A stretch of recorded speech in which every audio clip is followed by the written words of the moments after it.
Donc bonjour à tous, je suis vraiment très heureuse de vous accueillir. Je suis Marie-Hélène Brun, fondatrice et dirigeante de l'agence Conseil en santé Bécom Brun. J'ai vraiment un grand plaisir à animer et également à accompagner le groupe des 3 associations de patients qui sont venus vous présenter un outil extrêmement innovant, l'Observatoire national des biosimilaires. Ils vont vous expliquer tout ça tout à l'heure, c'est-à-dire la façon dont ils l'ont imaginé et comment l'Observatoire national vous présente déjà des premiers résultats. Le développement très rapide ces derniers temps des biothérapies et surtout de leurs prescriptions font qu'aujourd'hui les biosimilaires sont un sujet de débat et d'échange. Et il nous semblait à tous extrêmement important de pouvoir d'intégrer l'apport des patients et pas seulement des acteurs de la santé, mais vraiment aller chercher les items, les insights, comme on dit aujourd'hui, des patients. Et c'est pour ça que je suis allée chercher des associations donc, de patients pour soutenir ce projet. Et donc, j'ai un grand plaisir aujourd'hui à avoir à mes côtés d'abord Françoise Alliot-Launois, donc qui est vice-présidente de l'association française anti-rhumatismale, qui est la seule association dédiée à l'ensemble des affections ostéo-articulaires. C'est une organisation ombrelle qui regroupe 7 associations affiliées et 2 associations partenaires, dont la SFR. Laure Guérou-Acola, qui est fondatrice de l'association Patients en réseau, qui a été créée en 2014 à partir d'expériences vécues. Laure est d'ailleurs patiente expert. Patients en réseau regroupe aujourd'hui plusieurs Mon Réseau. Donc, il y a Mon Réseau cancer du sein, du poumon, en gynécologie et également en colorectal.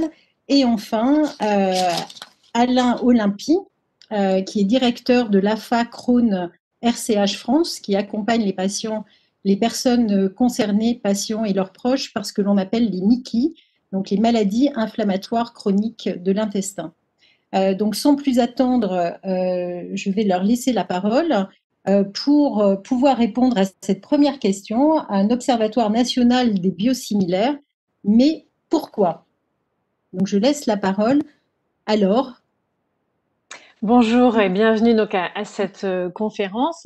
Alors, un observatoire national des biosimilaires, pourquoi faire? Tout simplement, dans un premier temps, il nous a semblé donc essentiel qu'on soit à l'écoute des patients qui reçoivent ces traitements et qu'on puisse également collecter leurs ressentis, leurs besoins, de façon à pouvoir mieux accompagner les questions qui peuvent se poser à eux, les besoins qu'ils peuvent exprimer.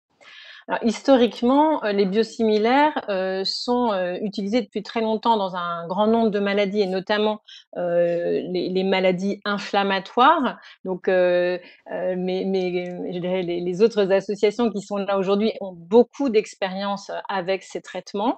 Et finalement, nous, on est un peu le petit poussé puisqu'on est donc plutôt en oncologie.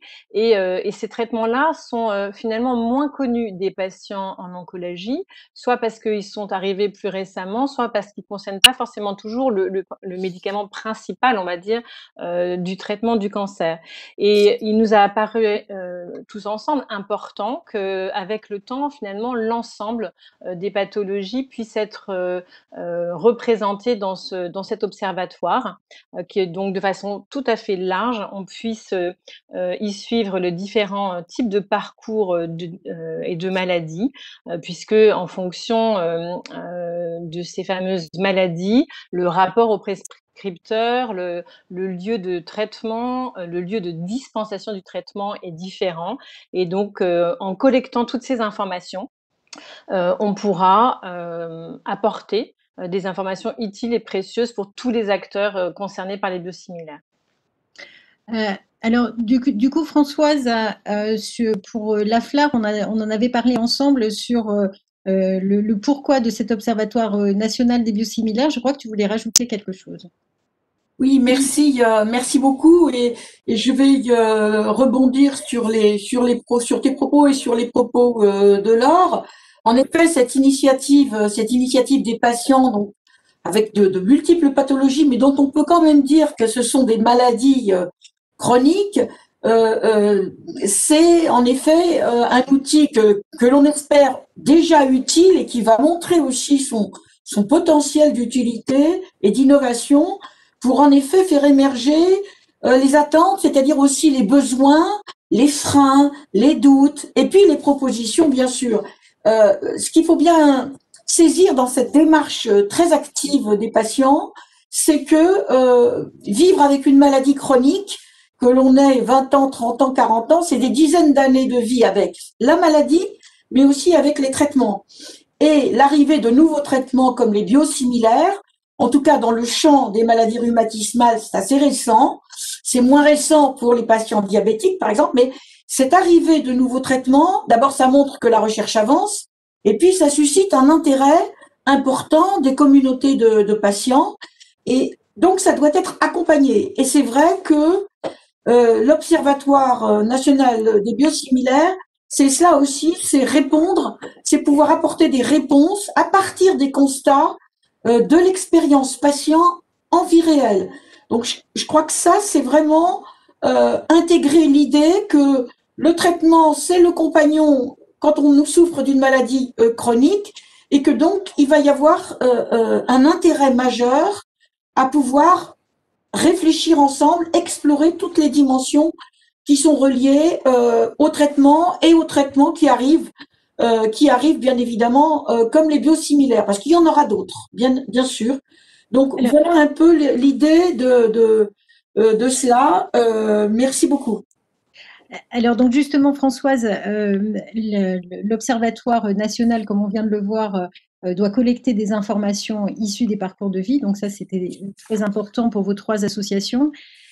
Si on peut revenir sur la première enquête donc, que l'on va présenter là dans quelques instants avec les premiers résultats, donc qui était une enquête flash. Est-ce que toi ou Alain, vous pouvez rapporter en fait pourquoi c'était si important pour vous dès cet été de pouvoir collecter déjà des données de vie réelle au travers de vos associations? Je pense que la réflexion qui a été faite ensemble entre les patients, avec les patients, par les patients, c'est que justement les biosimilaires ont pu susciter des doutes, ont pu susciter des interrogations, et que c'est très important pour qu'il y ait en effet une confiance qui s'instaure, de travailler et de réfléchir pour pouvoir proposer des certitudes ou de travailler sur des domaines particuliers concernant ce champ des biosimilaires. Et je pense que c'était le bon moment après une période qui n'était pas toujours extrêmement claire et où il y avait vraiment nécessité que les patients puissent s'exprimer et explorer eux-mêmes ce parcours biosimilaire. Alain, tu devrais… Oui, c'est vrai que l'été était peut-être une période, enfin mal choisie pour faire les enquêtes, tout le monde le soit, mais c'est vrai qu'on voulait, ça a été évoqué, mais nous, les associations, on a une certaine expertise sur les biosimilaires, puisque on écoute depuis quand même un certain nombre d'années, maintenant surtout à l'hôpital et plus récemment en ville, les réticences, les peurs qu'a évoqué Françoise. Mais ça nous semblait intéressant dès cet été, au moment où on était un petit peu positif dans cette période après le confinement, où les gens pensaient plutôt en termes de vacances, etc. Alors ça s'est ressenti sur les répondants, si j'ose dire, parce que ça a été somme toute une entre guillemets petite enquête, mais ça nous semblait important d'aborder la rentrée avec dans ce contexte de rentrée qui est celui de discussion, de projet de loi, de financement de la sécurité sociale, etc., de construction, de reconstruction des parcours après ces ruptures de parcours dont on a été, enfin qu'on a constaté dans la période. Ça nous semblait intéressant de recueillir ces éléments malgré tout pendant cet été, dans cette période un petit peu plus positive, on va dire, et d'aborder la rentrée avec des éléments qui nous permettent aujourd'hui de travailler tout simplement et puis de vous présenter quelques pistes aujourd'hui. Et donc effectivement, sur cette enquête, 287 questionnaires ont été exploitables, donc ce qui n'était quand même pas neutre, puisque effectivement, comme tu l'as souligné Alain, nous avons questionné les patients au travers de vos 3 associations uniquement sur 2 mois, donc les mois de juillet et août. Donc sans plus attendre, Alain, je vais te laisser la parole sur les premiers résultats. ou en tout cas les premières tendances que vous avez retenues? Alors, ici, on est dans un débat, si j'ose dire, une présentation avec des spécialistes. Hein. Sont présents aujourd'hui des gens qui connaissent les biothérapies, qui connaissent les biosimilaires. C'est vrai que le vocabulaire est important et on l'a vu à travers cette enquête. D'abord, c'était important on s'est annoncé en parlant de biothérapie. Donc déjà, c'était pas gagné. Quand vous avez un questionnaire qui vous interroge sur les biothérapies et les biosimilaires, c'est pas très sexy. On préfère poser d'autres sujets qui sont plus abordables, on va dire, pour que le patient puisse cliquer. Donc, on s'est aperçu quand même, bon, la plupart des patients, en tout cas, affirmaient, puisque près de 70%, affirmaient connaître les biothérapies. Donc, ça les a poussés à répondre à cette enquête. Ils se sont sentis plutôt à l'aise sur ces termes, sur ce qu'il y avait derrière. En tout cas, ils l'ont raccroché à leur traitement de référence. Alors, par contre, on s'est aperçu que plus de la moitié n'avaient pas cette notion de biosimilaire. Donc, ils avaient été attirés par le terme de biothérapie, mais pas par celui de biosimilaire. Donc, ce qui montre bien que finalement, il y a un besoin d'information chez la plupart des patients qui est encore bien réel. Et quand on est allé plus loin dans les questions sur qu'est-ce que c'est le biosimilaire, est-ce que c'est aussi efficace finalement quand on le compare aux biomédicaments de référence, on a eu déjà aussi un flottement puisque seulement 44% savent que le biosimilaire est similaire aux biomédicaments de référence. Et donc, là-dessus, on voit quand même qu'il y a 32% des répondants. Je ne sais pas vous, mais moi, j'ai le bas de la diapo qui est caché. Je ne sais pas si c'est affaire d'écran. C'est 32% des répondants ne savent pas qu'ils sont sous traitement biosimilaire ou biomédicaments de référence. Donc, ça prouve bien, et ça, on va le retrouver dans d'autres chiffres, qu'il y a quand même encore un flou par rapport à ce traitement, qui est quand même un traitement lourd. Hein, ça dépend des indications, mais par exemple dans les NICI, dans la maladie de Crohn et rectocolite hémorragique, quand on arrive aux biothérapies, c'est qu'on a été en échec sur la plupart des traitements de première ligne, de deuxième ligne, et c'est en traitement de troisième ligne où il y a une véritable consultation d'annonce, si j'ose dire, de la mauvaise nouvelle, qu'il va falloir passer sur un traitement lourd qui s'appelle une biothérapie, puis on évoque les biosimilaires, etc. aujourd'hui. Donc on voit bien quand même qu'il y a un nombre non négligeable de patients qui sont encore un petit peu perdus dans ces termes et qui sont quand même, les termes reflètent une réalité derrière, puisqu'ils ne savent même pas s'ils prennent un princeps ou un biosimilaire. Voilà, c'est-à-dire que ce qu'on disait aussi, peut-être que Françoise et Laure voudront renchérir sur ce que tu dis, mais en tout cas, le fait d'avoir un vocabulaire commun et des explications comprises par tous les patients semble extrêmement nécessaire. Et effectivement, tu as raison de le souligner. Ça souvent, aujourd'hui, on a des discussions d'experts, comme tu le disais en introduction de cette slide, où chacun sait exactement ce que veut dire le biosimilaire est similaire au biomédicament, mais on voit bien qu'il y a encore beaucoup d'efforts à faire auprès des patients pour que tout le monde comprenne effectivement de quoi il s'agit. Juste pour rebondir effectivement sur cette notion des patients qui ne savent pas, dans l'enquête, il y avait également un décalage, un petit peu, même si on avait moins de répondants qui venaient du monde de l'oncologie en nombre, ce qui est d'ailleurs un signe du fait que ces biosimilaires sont encore assez récents en oncologie. En fait, la majorité des répondants qui ne savaient pas venaient justement de ce groupe oncologie. C'est-à-dire que finalement, quand la façon dont est aussi proposé le médicament, si c'est une perfusion à l'hôpital, finalement, on n'est pas toujours au courant. On sait qu'on a son traitement, mais on ne sait pas vraiment très très bien s'il est similaire ou pas. Et donc, du coup, c'est quelque chose, nous, que je trouve vraiment important à suivre, c'est de se dire, il y a la volonté d'être informé, qui est absolument essentiel et tous les patients sont très attachés à ça. Et ensuite, qu'on nous explique, on nous reviendra sur ce point. Mais donc, c'est intéressant aussi de voir qu'on pourra suivre dans le temps et avec les différentes pathologies qui seront représentées dans cet observatoire, les évolutions et justement les progrès qu'on ne manquera pas d'essayer de faire en s'appuyant sur l'expérience justement aussi des associations de maladies chroniques qui ont déjà beaucoup œuvré dans ce sens pour informer leurs patients. Alors, on va le voir sur la slide suivante, effectivement. Ça corrobore ce que tu disais. C'est que du point de vue, alors si on se situe à l'hôpital, hein, on va voyager entre l'hôpital et la ville, si vous voulez bien, à partir de maintenant.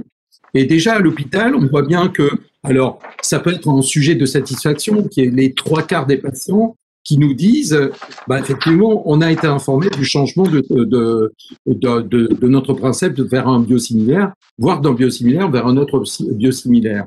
Donc, on peut s'en satisfaire, mais un patient sur 4 qui n'est pas informé, pour nous, c'est beaucoup trop. C'est beaucoup trop. Hein, ça, il faut quand même mettre le doigt sur ce chiffre-là. Ça veut dire que malgré tous les efforts, et il faut le reconnaître, entre il y a quelques années, l'arrivée, enfin en tout cas dans nos indications du biosimilaire, puis des biosimilaires de l'infliximab, c'est vrai que la première année, il y a eu quand même des cafouillages dans l'information. Pourquoi? Parce que les médecins eux-mêmes étaient, ça c'est la vraie vie des patients, les médecins eux-mêmes n'avaient pas les bons mots pour expliquer souvent ce qu'était un biosimilaire. Hein, quand on rentre dans cette information-là, il faut reconnaître qu'il y a beaucoup de termes techniques, l'interchangeabilité, la substitution, etc. Donc, on est obligé de parler de le switch. Bon, vous le savez, il y a un vocabulaire qui est difficile à faire passer, à expliquer simplement, en plus du traitement par biothérapie, bien sûr. Donc, c'est quand même d'ailleurs, le plus souvent, les hôpitaux qui réussissent à parler ou à faire cette information ont des programmes d'éducation thérapeutique qui opportunément se branchent et les malades ont la possibilité, en tout cas, de faire un point sur leur parcours de vie en général et plus particulièrement sur leurs connaissances, notamment des traitements et surtout de leur biothérapie à travers l'éducation thérapeutique. Donc ça, c'est quand même, voilà, c'est dans les hôpitaux où il y a l'éducation thérapeutique, ça se passe quand même le mieux, on va dire, quand il s'agit d'informer à l'hôpital. Donc, je rappelle quand même que l'information, c'est la loi qui impose de faire une information sur le changement d'un princeps à un biosimilaire ou un changement d'un biosimilaire ou d'une biothérapie. Hein, c'est légal, donc c'est obligé. Et on voit qu'il y a quand même un patient sur 4 qui n'a pas été informé. Alors, donc, notre expérience, c'est des moyens d'information qui sont très disparates aussi. On y reviendra, mais ça, c'est plus tard. On aura des éléments. Ça fait partie des choses qu'on veut initier. C'est cette connaissance de comment vous avez été informé aussi. Ça sera un prochain rendez-vous, effectivement. Donc, majoritairement, ce qu'il faut savoir, c'est que c'est le prescripteur qui, pour plus de 86% des gens qui ont été informés, c'est le prescripteur qui a informé les malades donc du changement. Donc, c'est vrai que cette histoire-là des biosimilaires, ça a quand même remis à la mode, si j'ose dire, une notion qu'on avait peut-être un peu trop oubliée, qui est celle de la décision médicale partagée. Hein. Donc là, on voit bien que l'accord du patient, il est à rechercher ici aussi, et c'est intéressant de voir qu'il y a quand même 86% des prescripteurs qui sont quand même rentrés dans ce processus de décision médicale partagée. Oui, alors je voudrais rajouter 2 points. Je pense qu'en effet, il y a eu assez peu de réponses des patients atteints de maladies rhumatismales telles que la polyarthrite rhumatoïde, la spondylarthrite ankylosante, le rhumatisme psoriasique. Mais numériquement, un patient sur 4 qui n'est pas informé du changement de traitement, donc du passage du switch au biosimilaire, ça représente quand même plusieurs centaines de milliers de patients, à peu près 350 000 patients en tout, compte tenu des traitements par biothérapie dans ces maladies inflammatoires. Donc c'est quand même extrêmement important. Le deuxième point, c'est que, et ça on le sait très directement sur les numéros d'écoute de la FLAR et par les messages que l'on reçoit, bien souvent l'information arrive de façon inopinée car le patient s'aperçoit que la couleur de sa perfusion n'est pas la même, il s'aperçoit donc de quelque chose, pose la question à l'infirmière et à ce moment-là l'infirmière lui dit voilà, c'est parce que en effet nous avons changé votre traitement, mais c'est pareil, c'est la même chose. Donc c'est l'équipe en fait de soins, bien souvent plus que le prescripteur, dans les maladies rhumatismales, qui a souvent été ou qui est souvent en charge de cela. Ça c'est vraiment un point très central. Et c'est vrai que ce patient sur 4 qui finalement ne sait pas vraiment, qui est dans un certain flou, c'est cela aussi qui fait que, en effet, on va devoir travailler bien davantage pour être certain qu'il va avoir les informations, la compréhension, l'adhésion, qu'il ne va pas abandonner son traitement et qu'il ne va pas avoir d'effet nocebo. Parce que ne pas savoir, ça crée du doute et ça crée peut-être aussi, on le sait, un effet nocebo. Le patient qui perçoit qu'il y a des choses un peu inconnues, qu'il est en terrain inconnu, il a peur évidemment d'être moins bien soigné, que ce soit moins efficace. Il a peur de ne pas être en sécurité et c'est faux. Les biosimilaires ont la même efficacité que les biomédicaments de référence, les biothérapies de référence, Princeps, et les biosimilaires ont la même sécurité que les médicaments, les biothérapies de référence. Ça, c'est des points très importants et on se rend compte que les patients ne le savent pas et donc il y a cet espace de travail, il y a quand même une marge de progression très importante pour pouvoir poser les bases et progresser évidemment pour que le parcours de soins soit davantage fait dans une forme de confiance et de connaissance. Alain a parlé de l'éducation thérapeutique. Il faut peut-être préciser à ce stade qu'on parle de biothérapies qui sont prescrites à l'hôpital. Oui, tout à fait. Tout à fait.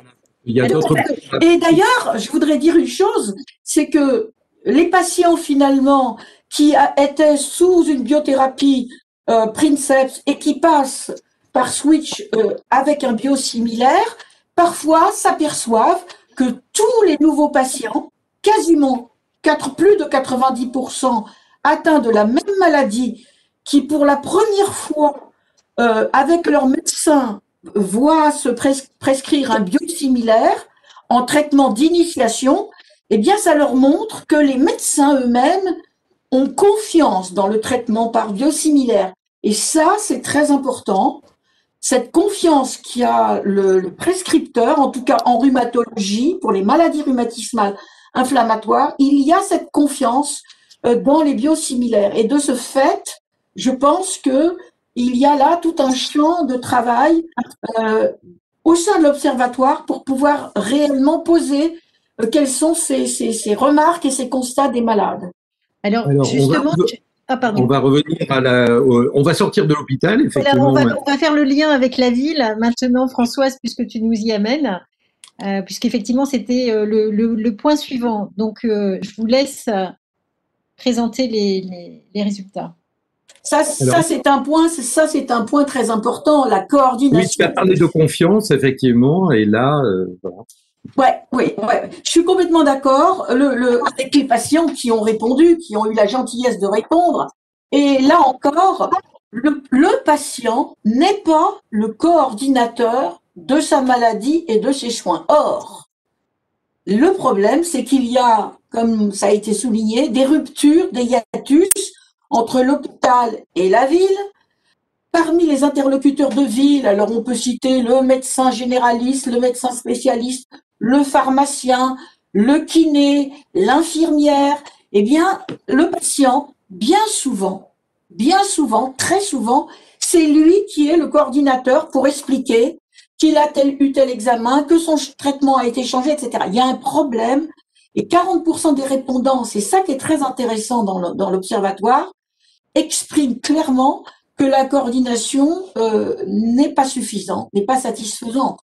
Donc, je crois que ça, c'est quelque chose, ça fait partie des champs à approfondir et à améliorer, bien évidemment. Oui, parce que la coordination, c'est un terme là aussi, hein, puisque Alain en parlait tout à l'heure, des termes que l'on a utilisés dans cette enquête flash. Effectivement, ça regroupe énormément de choses, hein, vous venez de les citer. Ça va de l'information à la collecte pour parfois le patient entre ces différents professionnels de santé, entre l'hôpital et la ville, en fonction de sa prescription également. Donc, c'est vrai que là, c'est un champ, effectivement, qu'il faut davantage explorer. Mais en tout cas, cette enquête donnait une tendance où, effectivement, il y avait encore du travail à faire. Bien sûr. Ce qui nous a semblé intéressant, très rapidement, effectivement, c'est d'aller voir, puisque si il y a 5-6 ans maintenant que les biosimilaires sont arrivés à l'hôpital pour les prescriptions, enfin pour les traitements, les biothérapies qui sont en IV, depuis quelques années maintenant, enfin 2 ans au moins, le biosimilaire arrive aussi dans les officines, en tout cas dans nos pathologies. Et c'est vrai que ça nous semblait intéressant dans ce contexte d'aller voir un peu ce que les patients pensaient justement de l'arrivée des biosimilaires en pharmacie et du rôle du pharmacien. Et c'est vrai qu'une grosse majorité quand même des patients nous ont dit avoir des fortes attentes vis-à-vis de leur pharmacien. Alors pourquoi le pharmacien? Parce que dans la coordination, je sais qu'il y a une majorité de représentants de l'officine aujourd'hui dans cette salle virtuelle. Donc, vous êtes quand même les professionnels de santé les plus disponibles, les plus accessibles, et comme j'ai toujours l'habitude de le faire, avec les plus grosses oreilles, effectivement, médicales, qui sont disponibles sur le marché du parcours de soins. Donc, c'est vraiment le professionnel de santé de proximité avec les grandes oreilles. Je l'ai décrit un jour dans un article, effectivement. Donc, c'est une réalité. Et malgré tout, malgré ces grandes oreilles, malgré la disponibilité, on voit quand même qu'il y a de fortes attentes vis-à-vis du pharmacien et que sur ces problématiques liées aux maladies chroniques et aux biothérapies, il y a quand même un petit peu plus de la moitié, malgré toute la confiance qui est renouvelée aux pharmaciens et toutes les personnes qui travaillent à l'officine en général, une majorité quand même pense que le pharmacien doit améliorer sa connaissance à la fois sur le traitement et sur la pathologie. Hein, donc, ce sont des chiffres quand même à réfléchir. Je voudrais rajouter à ce que vient de dire Alain, qui est tout à fait réel, puisqu'on est bien dans la vie réelle et on est dans la ville, et à savoir quand même que là encore, la voix des patients s'exprime pour dire que le pharmacien est bien souvent là, présent dans la ville, à tout moment, il est très accessible et qu'en effet, il compte sur lui. Et donc, ça voudrait dire, si on reprend les chiffres dont Alain vient de parler, que en effet, les pharmaciens ont apporté dans leur vision finalement de leur mission, de leurs compétences, de travailler aussi sur le corpus des symptômes, des perceptions des malades. Pourquoi est-ce que les patients comptent sur eux? Comment est-ce qu'ils peuvent apporter des réponses, hein, et notamment des réponses claires sur leur perception du traitement qu'ils leur délivrent, c'est-à-dire des conseils thérapeutiques. Et ça, je crois que c'est important, au-delà du premier recours. Il faut savoir aussi que les malades atteints de maladies chroniques, inflammatoires, rhumatisme notamment, eh bien, ils ont très peu accès aux médecins spécialistes hospitaliers. Souvent, c'est un rendez-vous 1 fois par an. Alors que le médecin généraliste, le pharmacien, ça c'est un binôme très important, l'infirmière aussi pour ceux qui ne gèrent pas eux-mêmes leur traitement, mais c'est vrai que de plus en plus, les traitements sont accessibles et gérés par le patient, notamment par les auto-injections. On va le dire comme cela. Et là, je crois que c'est un domaine où on peut avancer. Alors justement, Françoise, on va relaisser la parole à Laure, puisque on a essayé de chercher à savoir finalement quelles étaient les attentes des patients vis-à-vis du pharmacien en cas de changement de traitement qui serait fait par le pharmacien. Et voici donc quelques résultats ou tendances. Donc Laure, je te relaisse la parole. Merci beaucoup. Alors c'est vrai que comme ce qu'on disait toutes ces dernières minutes, c'est que finalement les patients vont avoir des besoins d'informations autour de leur maladie, de la compréhension des traitements qui leur sont proposés, mais aussi de tout le quotidien, le côté pratico-pratique de ce traitement. Et quand on regarde un peu ces résultats, quand finalement à comment le pharmacien pourrait, je dirais, accompagner, si on rajoute, enfin si on assemble les chiffres, donc autour de 40% sur la vie quotidienne et 24% sur comment j'utilise de façon pratico-pratique mon traitement, enfin comment je le mets en place, en fait, comment je l'injecte ou autre, ça fait quand même 64% des personnes, des répondants, qui ont souligné finalement ce besoin d'être accompagnés concrètement dans le quotidien avec leur maladie et leur traitement. Et c'est vrai que le pharmacien est très bien placé pour ça, et en même temps, je trouve que ça reste éminemment compliqué pour ces équipes, qui sont quand même des équipes généralistes, de pouvoir répondre de façon très précise et de plus en plus précise aux attentes de leurs patients chroniques. Et le point, je dirais, très important, c'est les 35% de compréhension autour de la similarité finalement. Est-ce que ce biosimilaire, il va avoir le même type de tolérance? Qu'est-ce que je dois en attendre? Est-ce que ça va être la même efficacité? Et puis dans la pratique, est-ce que la façon dont je vais devoir utiliser ce traitement chez moi, eh bien, est-ce qu'il y a des choses qui changent? Et on voit qu'il y a à la fois un plébiscite du pharmacien comme un acteur pour accompagner la personne, donc à la fois parce qu'il est présent dans le périmètre de vie, parce que c'est un professionnel de santé, parce qu'il est là pour accompagner les traitements et leur délivrance, mais il y a vraiment besoin de quelque chose de précis, de pouvoir répondre à ces questions sur voilà, les biothérapies, le biosimilaire, tout ce que ça peut évoquer pour finalement faire éviter les incompréhensions, les risques finalement de défiance qui se nourrissent souvent du manque d'information. Donc à la fois donc un acteur extrêmement attendu pour accompagner ces patients, souvent donc patients chroniques, mais également un besoin d'informations spécifiques pour bien répondre aux questions qui ne manqueront pas d'être présentées au comptoir.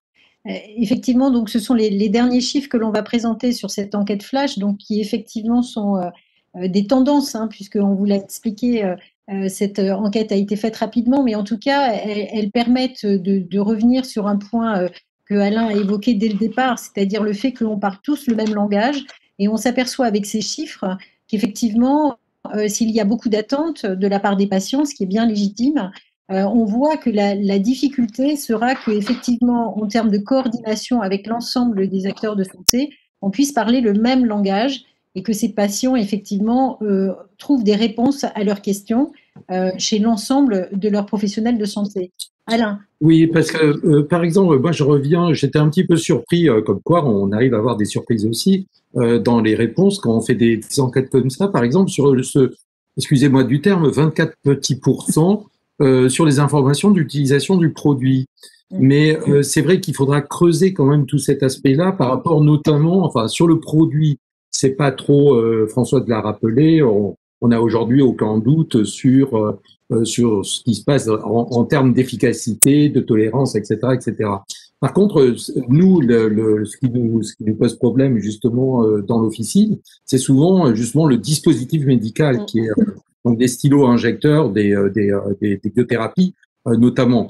Et là, on voit que, parce que l'information, elle est essentielle pour les dispositifs médicaux, et on voit bien que, alors, ce petit chiffre peut cacher une mésinformation ou un manque d'information justement sur les différentes différences entre les dispositifs médicaux. C'est peut-être donc il faudra vraiment creuser ce 24% est-ce que par une question très claire qu'on pourra faire dans les prochaines enquêtes flash sur l'Observatoire, c'est pour vous, est-ce que vous connaissez les différents dispositifs médicaux dans les biothérapies de votre traitement, par exemple? Donc, on le sait. J'avais montré en d'autres temps, et pardon pour ceux qui sont, nous à la fin, on a des petits, pour nous écoutants, des petits flyers qui montrent les différents stylos injecteurs, par exemple, avec des différences. Hein, est-ce qu'il y a un clic, deux clics? Est-ce que ça fait mal à l'injection? Pas mal. Est-ce qu'il y a du latex? Etc. Donc, il y a quand même des réalités là comme ça, ou des chiffres qu'il faudra expliciter, en tout cas, qu'il faudra développer, parce qu'il peut y avoir un manque de connaissances par rapport, on ne sait pas qu'il y a des différences finalement dans les différents dispositifs. Bon, c'est un petit commentaire que je voulais rajouter. Mais c'est très important parce que je pense qu'en effet, il y a des bagages et des outils qui doivent être utilisés, évidemment, vers le malade, vers le patient, c'est-à-dire vers celui qui va être en effet sous un traitement. On sait très bien que changer de couleur de comprimé, ça a une influence. Je suis complètement d'accord avec toi. Changer de stylo injecteur, ça a une influence. La couleur de la boîte, ça a une influence. Donc tout cela, ça fait qu'il faut apporter des réponses, en effet, pour que le patient puisse avoir son compagnon, son traitement comme un compagnon finalement de vie, de soins. Et ça, je crois que ça fait partie en effet des objectifs de l'Observatoire, c'est de creuser ces questions et d'apporter des éléments concrets à ces questions très essentielles. Alors, tu fais la liaison, voilà. La liaison avec la slide d'après. Alain, je te laisse la parole sur l'Observatoire national. Alors justement, quel avenir pour l'Observatoire, hein? La première étape, ça a été évidemment de se parler entre associations. Nous aussi, on est rentré dans le monde de l'autre, hein, avec Françoise, rentré dans le monde des rhumatismes chroniques, même si on le connaît, puisque nos pathologies, il y a souvent des doubles pathologies, à la fois de maladie de Crohn, on peut être aussi avoir une spondylarthrite, etc. Il y a un pourcentage assez énorme là-dessus. Hein. C'est pour ça qu'on a fait en d'autres temps des salons communs pour nos malades, avec d'autres associations. Donc on le sait. Mais de rentrer dans le monde de patients en réseau aussi, avec des différentes indications, etc. C'était croiser aussi nos regards associatifs, rentrer dans notre monde de l'autre et justement pour faire émerger des choses qui soient peut-être communes, effectivement, et en tout cas avec soit des choses communes, soit des différences. En tout cas, c'est important d'aller chercher, de faire émerger, de continuer à faire émerger ces besoins et ces attentes des malades, quelle que soit leur pathologie, et tout au long de leur parcours de vie. Alors tout ça, évidemment, c'est avec d'autres regards croisés qu'il faut aller chercher, qui sont ceux de l'expertise, de l'expérience, je dirais, parce que l'expertise, on est au-delà de l'expertise ici, hein, on est vraiment dans l'expérience du quotidien. Évidemment, il faut aller voir les difficultés de parler des biosimilaires pour les professionnels de santé, les prescripteurs, les équipes d'éducation thérapeutique, les infirmières à l'hôpital de jour, les infirmières de ville aussi, et bien sûr les pharmaciens d'officine, les gastro-entérologues libéraux, les rhumatologues et autres, enfin tous ces professionnels qui en ville à l'hôpital sont amenés à parler des biothérapies et des biosimilaires avec leurs patients, mais toujours en traduisant tout ça, il faut toujours qu'on mette en avant l'expérience patient. Mais je pense que c'est intéressant de confronter les regards des professionnels et les regards des patients, et puis de faire émerger, en tout cas, les besoins, les atteintes. En tout cas, on se veut être le relais d'information sur ces médicaments biosimilaires pour toutes les pathologies concernées. Ça, c'est le clair, il doit être là. On doit amener des éléments là-dessus. Ensuite, évidemment, notre objectif, c'est de faire progresser les connaissances en vie réelle, toujours en apportant des témoignages, des enquêtes régulières, ça a été largement dit. Hein. Donc aujourd'hui, on vous présente un panel de patients issus de 3-4 maladies prioritairement, mais demain, on peut penser qu'on va les creuser beaucoup plus, voire apporter des éléments pour telle et telle pathologie. Ça nous intéresse aussi, puisqu'il y a quand même des spécificités au-delà des des traitements. Il y a quand même, on l'a vu, on parle pas de la même chose dans les biosimilaires. Je crois que la Fédération des diabétiques est représentée aujourd'hui. C'est vrai que c'est d'autres débats qui peuvent se porter. En oncologie, très certainement aussi. Voilà, alors, on est plus dans la communauté, si j'ose dire, avec les rhumatismes chroniques et les maladies inflammatoires chroniques de l'intestin. En tout cas, ce qui nous semble intéressant aujourd'hui, c'est aussi de construire une médiathèque. On voit qu'au fur et à mesure du temps, ce déficit d'information qu'on a largement évoqué aujourd'hui, il a en face de lui quand même de plus en plus d'outils facilitants, d'outils médiateurs qui permettent pour le patient de mieux comprendre face à quoi il est justement. Mais aussi, il faut pas oublier une chose, c'est que tous ces outils patients, ils servent aussi à tous les autres professionnels de santé qui sont pas les hyper experts prescripteurs des hôpitaux, voilà. Mais on voit bien, hein, pour les pharmaciens, j'ai lu attentivement. Moi-même, je suis intervenu avec d'autres acteurs de la vie associative, à Pharmagora et autres colloques de pharmaciens. On voit bien qu'il y a quand même un manque d'information. Les pharmaciens sont pas tout à fait à l'aise, comme on l'a montré aujourd'hui, avec ces notions-là. Il y avait une enquête de la CBAO fin 2018 auprès de quelques centaines de pharmaciens qui montrait quand même ce besoin en formation pointue sur des éléments d'utilité au comptoir, justement. Donc, il y a souvent une confusion qui peut être perçue de générique et des biosimilaires, etc., etc. Surtout dans les petites officines, peut-être, qui ont moins le temps de se former, etc. Donc, c'est essentiel qu'on mette à disposition dans l'observatoire cette espèce de, ce qu'on appelait une médiathèque, en tout cas une base documentaire, avec des films pédagogiques, des témoignages de patients, etc., qui soient des outils facilitants, en tout cas. Oui, je pense que tu as tout à fait raison, Alain. Cet Observatoire national des biosimilaires, c'est vraiment un outil vivant. D'abord, il montre la place augmentée du patient dans son parcours de soins. Donc, ça, c'est évidemment extrêmement innovant. Et on a la conviction et on a le désir, je crois que c'est ce qui se passe, de travailler ensemble. C'est ce qu'on a dit, et je t'en remercie. Je pense que travailler ensemble, c'est une des très grandes clés.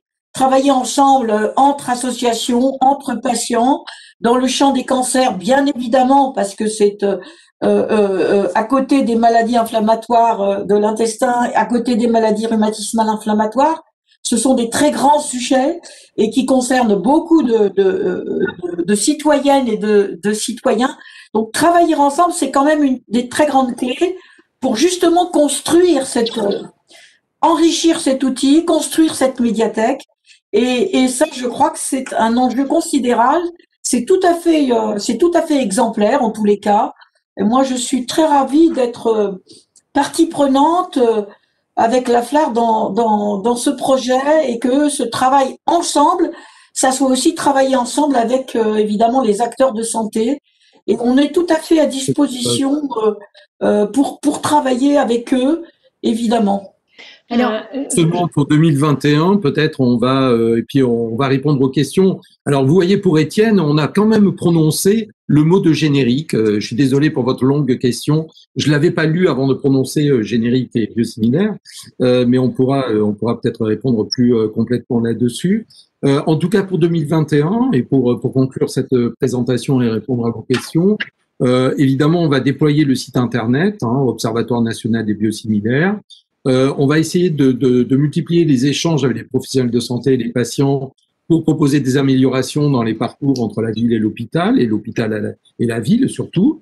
Et puis, l'idée, c'est quand même de creuser un petit peu plus, de faire de cet observatoire un rendez-vous habituel, annuel, pour voir un petit peu, voir toute l'évolution dans l'amélioration de nos parcours. Parce que si on est là tous mobilisés, comme l'a dit ensemble, comme l'a dit Françoise, et l'a rappelé fort bien, c'est que nous, ce qui nous intéresse, c'est de faire évoluer évidemment la connaissance, la prise en charge, la prescription, et évidemment en jeu avec les économies de santé qu'on peut réaliser, et surtout évidemment que tous les acteurs se sentent concernés et participent justement à l'amélioration de la pénétration des biosimilaires. Voilà. Oui, en plus, moi je voudrais dire, et je pense qu'on est assez d'accord là-dessus, c'est-à-dire qu'il va y avoir l'arrivée de nouveaux biosimilaires. C'est quelque chose qui est un mouvement lié évidemment à la recherche et aux études qui sont faites pour pouvoir apporter dans l'arsenal des thérapeutiques des nouveaux traitements. Et donc, je crois que c'est très important que, à travers l'observatoire, on soit vraiment en lien avec ce champ de la recherche, ce champ du présent et puis de l'avenir très très proche. Hein. C'est maintenant. C'est maintenant. C'est maintenant. Et donc, du coup, il y a pas mal de questions effectivement dans le chat. Merci beaucoup à tous les trois. On va commencer peut-être à répondre aux questions. Donc, tu as lancé le débat là, enfin avec Étienne. Étienne, par exemple. Sur qui est une vraie question en fait. Et qui est une vraie question. Mais pourquoi les associations se sont emparées du sujet il y a quelques années, qu'on ne s'y trompe pas, c'est pour ne pas faire les mêmes erreurs qu'il y a eu dans le générique. On est très clair là-dessus. Moi, je pense qu'on a mis, comme vous dites très bien, on a mis 20 ans à vraiment faire accepter, on va dire dans une large mesure, les génériques. Moi, je sais pas, hein, j'ai vu dans un des derniers salons là où j'ai participé, qui était à Bordeaux, j'ai vu des gros stands avec les ventes des génériques, le gros succès, on se gossait sur les trucs. Bon, disons qu'on aurait pu aller beaucoup plus vite. Voilà. Bon, nous, on n'a pas envie de tomber dans ce débat. On a été dans c'est pour ça que on n'a pas voulu on n'a pas voulu aller trop vite là-dessus. On a voulu que l'information elle soit bien comprise à l'hôpital, au niveau de la prescription. J'ai parlé de décision médicale partagée. C'est important sur ces traitements qui sont lourds, avec des effets indésirables notoires, donc, et important. Donc, qu'il y ait une véritable adhésion, une notion de confiance, François l'a rappelé, qui soit essentielle dès la prescription et en tout cas dès l'acceptation du traitement. Donc nous, notre expérience, c'est ça, c'est au quotidien, chaque fois qu'il y a justement ce changement de traitement qui implique des biothérapies et qu'il y a une véritable adhésion et qui se passe au niveau d'une acceptation qui se fasse là-dessus. Et c'est pour ça qu'on s'est dit, il faut pas aller trop vite là-dessus, parce que on sait très bien que derrière, il y a quand même Françoise a parlé des effets nocebo qui commencent à être mesurés, etc. Il y a des études qui les montrent, etc., etc. Donc, il y a plein de choses qui se passent effectivement là-dessus. Et c'est pour ça qu'on a dit, on est tous d'accord pour comprendre et surtout cette année encore plus, qu'on a besoin de faire des économies de santé. C'est nos générations futures qui vont payer nos dépenses en matière de santé, nous aussi quand on paye des impôts.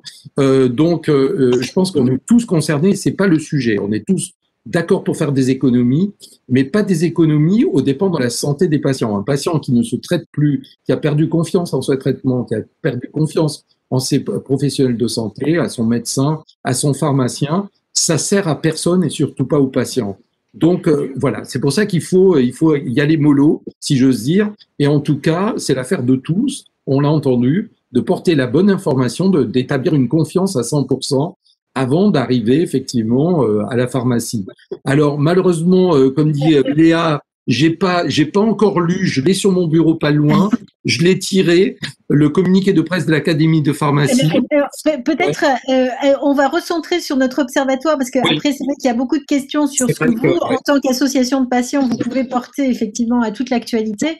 Il y a aussi une question sur les DCI avec les médecins à l'initiation du traitement par les biothérapies. L'observatoire est effectivement pour récolter des datas, donc des patients. Il n'a pas une posture en faveur où il est vraiment là pour récolter de l'information et en donner à l'ensemble des patients. Donc j'ai vu que Mehdi Djilani qui a travaillé justement sur un point où les pharmaciens, où nous on avait des réponses au niveau de l'observatoire sur les informations et la formation en fait des pharmaciens.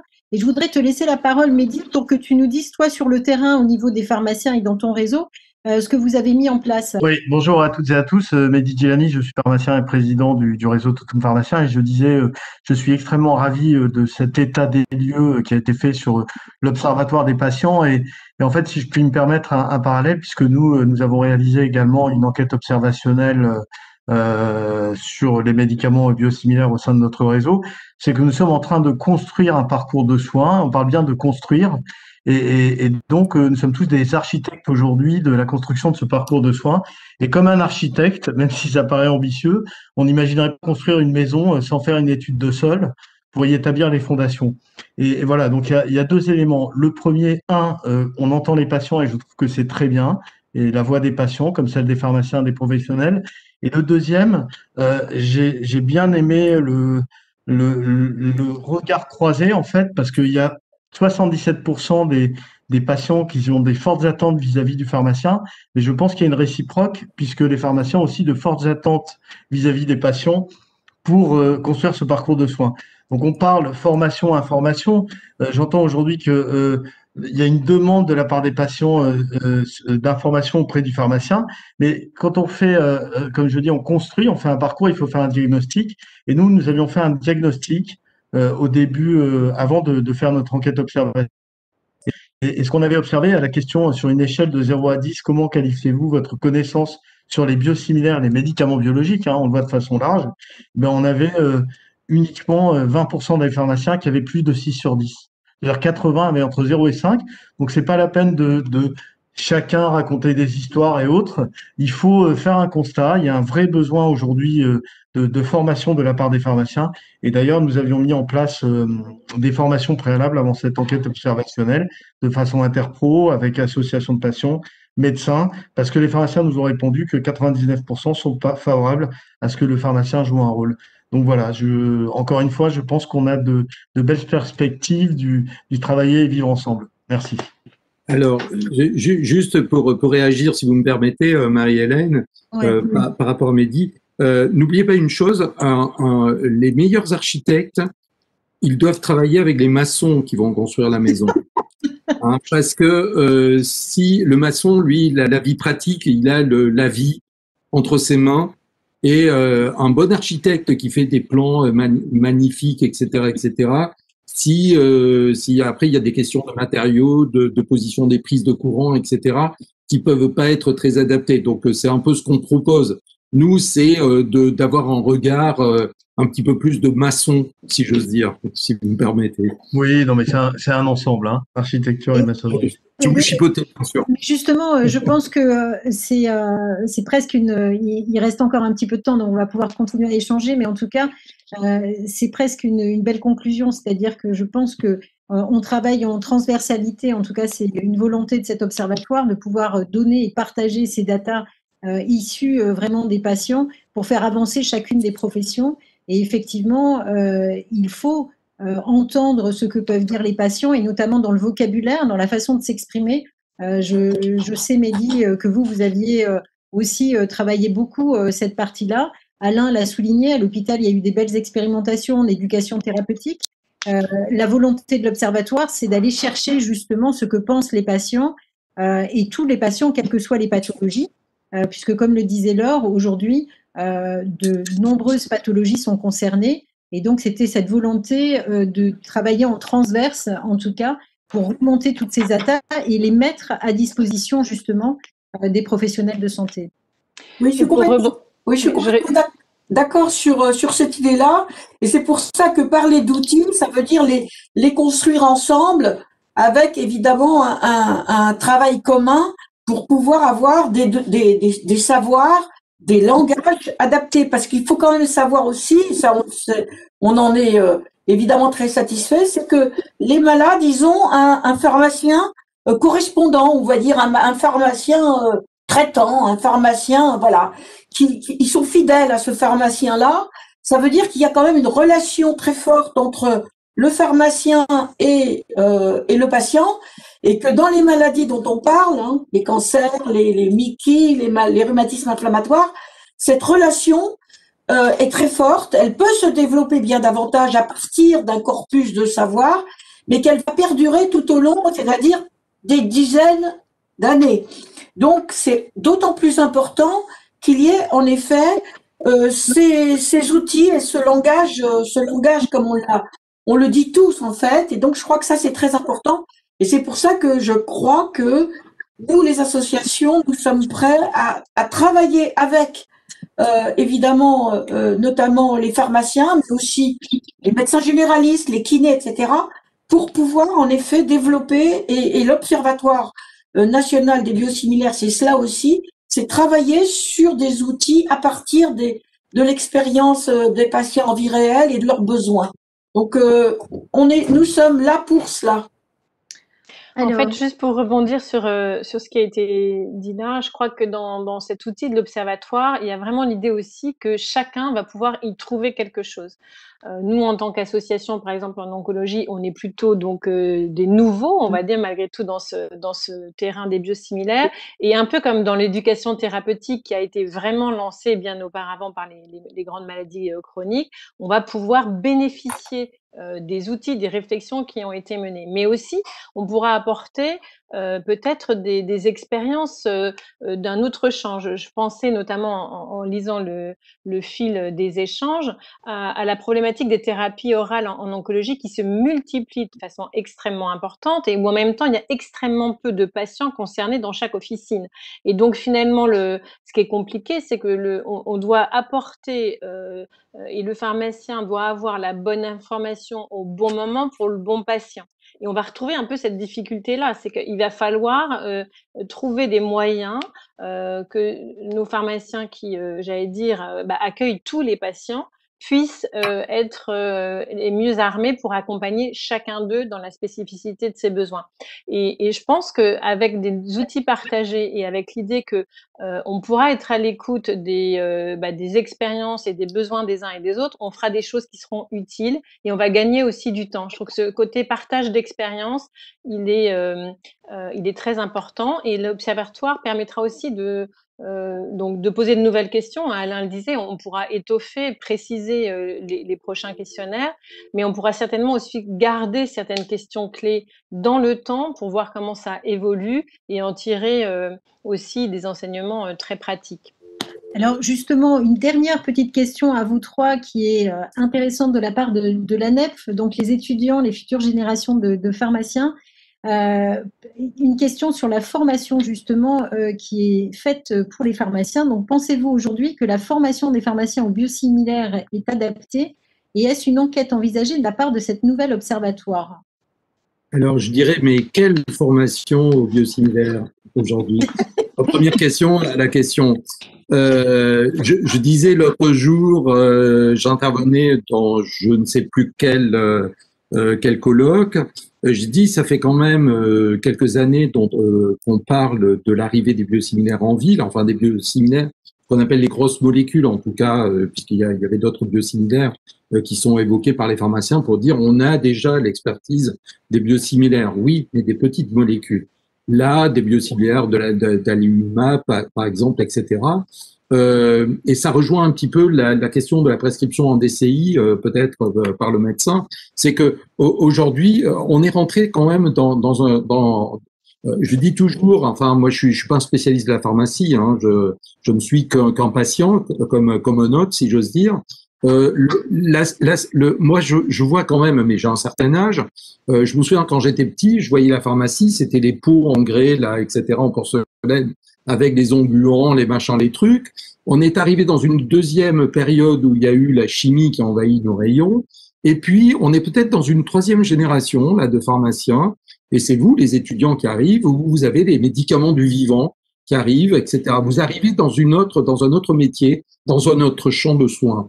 Et en même temps, on a ces médicaments du vivant, et puis on a tout le retour de tout ce qui est médecine naturelle, on va dire, ou voilà, tous ces trucs qui sont pas trop reconnus par beaucoup de médecins et qui sont pourtant très usités et très recherchés par les patients, justement, qui vont à l'encontre de la chimie. Juste un petit aparté, je disais, sur les biothérapies, j'animais une émission l'autre soir sur les biosimilaires, justement, et il y a un patient qui me disait ouais, mais vous avez mis le terme bio pour justement nous tromper, comme le bio c'est à la mode, vous avez appelé les biothérapies, les biosimilaires, c'est encore pour nous tromper, pour nous faire gober vos méchants médicaments. Voilà. Bon, c'était la réflexion, mais on l'entend pas si rarement que ça, justement, cette réflexion-là. Bon, tout ça pour répondre aux étudiants. Oui, je pense que vous êtes devant une nouvelle ère de la manière de délivrer, justement,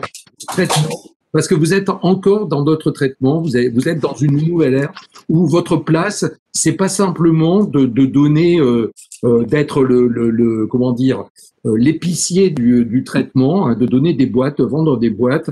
Plus que jamais, je fais exprès de vous triturer un peu, mais je pense qu'on se connaît bien, vous et moi, mais vous avez l'habitude que je vous triture. Mais je pense que réellement, c'est une occasion pour vous de parfaire ce métier d'écoute, d'information, de proximité. Justement, vos grandes oreilles, vous devez encore plus des grandes, et vous devez vous formater à la fac pour avoir ces grandes oreilles, justement. Hein, donc, on ne demande pas d'avoir réponse à tout, mais justement, de savoir aussi où vous pouvez trouver des outils, c'est une bonne chose. Et alors, juste et je termine là parce que c'est vrai que je parle beaucoup, c'est que par rapport à la prescription en DCI, évidemment qu'on est en favorable, mais je vous ai parlé des dispositifs médicaux tout à l'heure. C'est l'obstacle du truc, c'est que quand vous allez arriver à la pharmacie, le problème, c'est que si vous n'avez pas le dispositif médical avec qui dont vous avez l'habitude de vous servir, il faut absolument qu'il y ait un apprentissage à ce nouveau dispositif. Donc, il y a des dispositifs avec un clic, on inocule le traitement et puis ça fait pas mal, etc. Vous piquez et puis voilà. Puis tout d'un coup, vous allez passer à un autre dispositif. Le médicament, il faut attendre le double clic pour que le médicament soit injecté. Donc, si vous avez l'habitude d'un clic, bah, vous saurez que. Puis pour peu que le produit, parce que l'excipient, il y a du machin qui fait mal, bah, ça vous fait mal, vous allez retirer la seringue, etc., enfin le stylo, et le produit sera pas injecté, blablabla, et blabla. Il y en a qui ont du latex, d'autres pas, etc., etc. Donc, si vous n'êtes pas formé, ne serait-ce qu'au dispositif, si vous n'êtes pas informé, donc voilà. Moi, je dis pas que c'est pas impossible, justement, c'est que ça demande, de la formation, pour vraiment maîtriser les trucs. On a parlé de plein de vocabulaire aussi, et c'est important. On voit bien les difficultés qu'ont eu les médecins pendant des années à parler des biosimilaires à l'hôpital. C'est plus facile à l'initiation que quand vous passez d'un princeps à un biosimilaire, où là, il faut en vendre hein, du truc.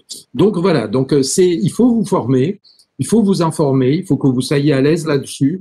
Et le jour où 100% des pharmaciens seront sur le sujet, ok. Pour conclure, puisque là, ça y est, on a dépassé le temps, donc on va libérer tout le monde.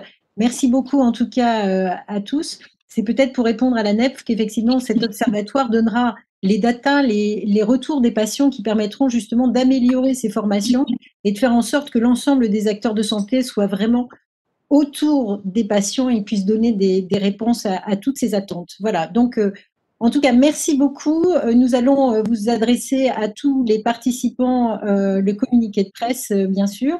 Dans quelques jours, sur le site internet dont vous a présenté les trois associations, vous retrouverez l'ensemble des éléments et une infographie issue justement de cette enquête flash. Je tenais également à remercier le soutien institutionnel de ce projet, donc qui sont les laboratoires Biogarant, et notamment Rémi Petitot qui nous a accompagnés sur cette mise en place de conférences de presse. Merci à tous et à très vite, on l'espère, avec des nouveaux résultats. À bientôt.